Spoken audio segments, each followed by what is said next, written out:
Hey, Brad Burud here with Flames Unfiltered. Time for another Flames Unfiltered Shorts. Games 1 of round 2. The Battle of Alberta is in the books, and I'm wore out today, day after a game, and I feel like I played the game. I think a lot of fans do. That was quite a game. A game that makes you happy as a Flames fan because you win, but a game that frustrates you because we didn't play our style per se, right? Bad news in the pregame skate. Tanev out. Ritchie's in. Valimaki called up from Stockton. We go to 12-6. I don't see that as a big problem. I think life without Tanev is going to be hard going up against a McDavid that is just looked all world last night. Just was all world. And Draisaitl looked a lot better than I anticipated him looking. Looks like he's fine. North, south, east, west, maybe a little bit off of his game. Well, 51 seconds in, we're up 2-0. Lindholm scores on the first shot. Majapani on the second shot on two plays that were incredibly huge breakdowns by the Edmonton Oilers. And honestly, we saw, I don't even count it. I don't even have fingers on both my hands to count the Edmonton Oilers breakdowns in the first two periods. They did shirt up a little bit as the game went on, but not something you're going to be happy with if you're an Edmonton Oilers fan. That's for sure. Now, I'm not going through every one of these goals and talking about each and every play because we'll be here for probably till puck drop tomorrow night. But it was an interesting game. I was happy to see Ritchie get the third goal. That was a hard fourth line, grinded out goal. And, you know, he took it away from Evander Kane. He made Evander Kane look bad. And I love that. He's kind of my guy that I despise on the Oilers. Like I used to despise Cassian. Now I love Kevin Cassian on the Oilers because I know he's eating up their salary and he's going to drive them crazy for years to come because he's extremely overpaid for what he brings. Penalties, not too bad, not too big of a problem. Shots after one were 19-7 in favor of Calgary, and we took it to him. A real impressive period. I loved McDavid getting crushed by Lucic late in the period, and then, but I didn't love the penalty call on Lucic. I didn't understand that when he wasn't the aggressor, he made a legal check. He got jumped by Kane and Nurse, and we get an extra penalty. I don't understand. Coleman makes it 4-1. And quite honestly, I had already had people texting me, hey, your team's going on. Game 1's in the books, da-da-da-da-da. Then it was 5-1 and a tip-in from Coleman again, his second of the night. And a shot from Hanifin, who kind of got crucified last night in the media. And I thought he struggled a little bit, but holy cow. Guys, it's Connor McDavid going down on him, right? Bouchard makes it 5-2. Tkachuk makes it 6-2 on the power play, and that's when I thought we were good.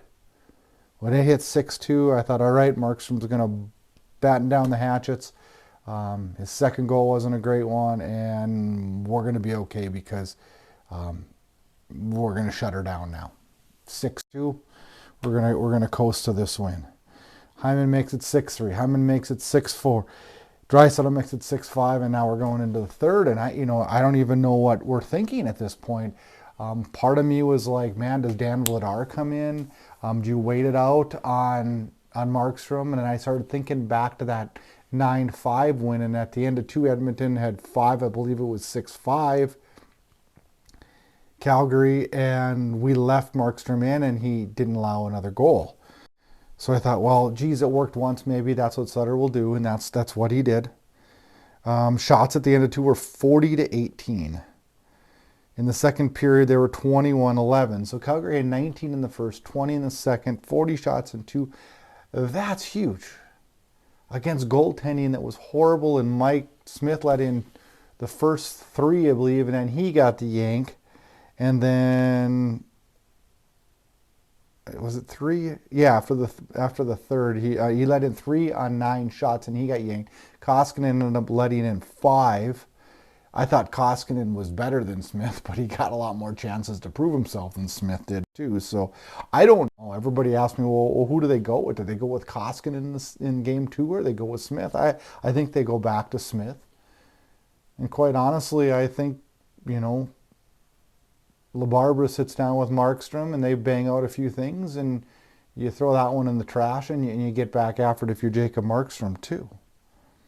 I did like what he told the team during the period break. According to Matthew Tkachuk, he said, boys, I got this.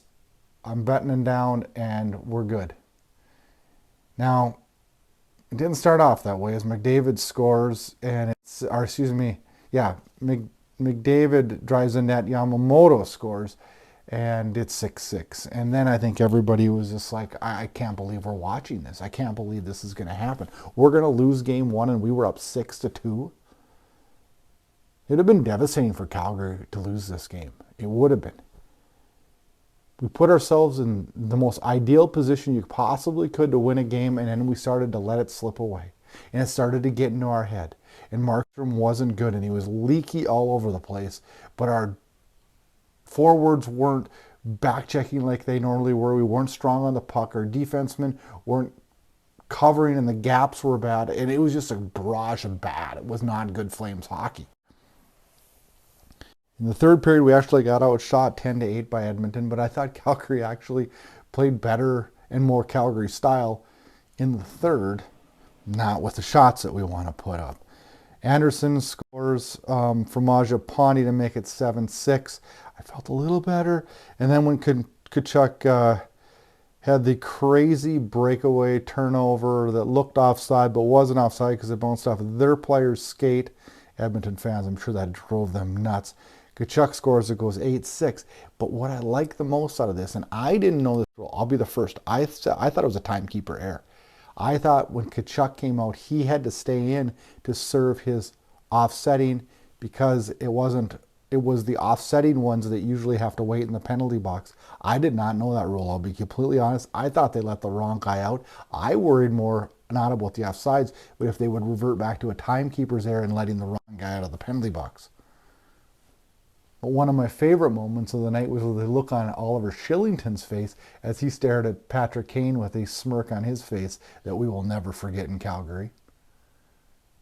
There's something about watching Evander Kane not do well that makes me happy. It looked offsides. It was offsides, only it hit an Edmonton skate, and it's like they pass it back into the zone. It's completely legal.